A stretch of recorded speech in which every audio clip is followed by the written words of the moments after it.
We were just in Nasr City where we were seeing as many as 3,000 demonstrators on foot, and then a car rally coming up behind, also with the yellow four-fingered symbol of the protest of legitimacy and anti-coup protest behind about 100 cars in a kind of car rally, all tooting their horns.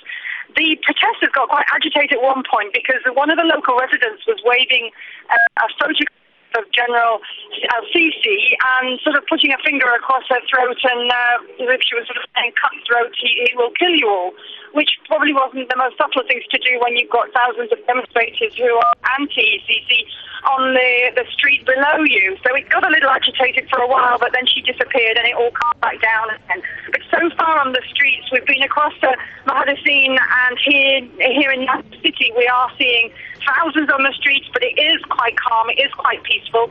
We know that the security forces have been putting a sort of cutting off the main arteries, if you like, of the capital to people moving around. It is difficult to get around, but there isn't a heavy presence of security on the streets.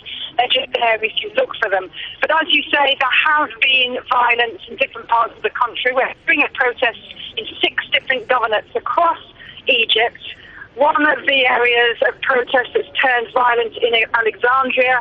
Reports coming out there from Stringer that pro-Morsi supporters were fighting with local residents, stone throwing, rock throwing, and some of the local residents sort of apprehended, if you like, some of the demonstrators and then handed them over to the authorities. That happened outside the Al-Qaeda Ibrahim Mosque.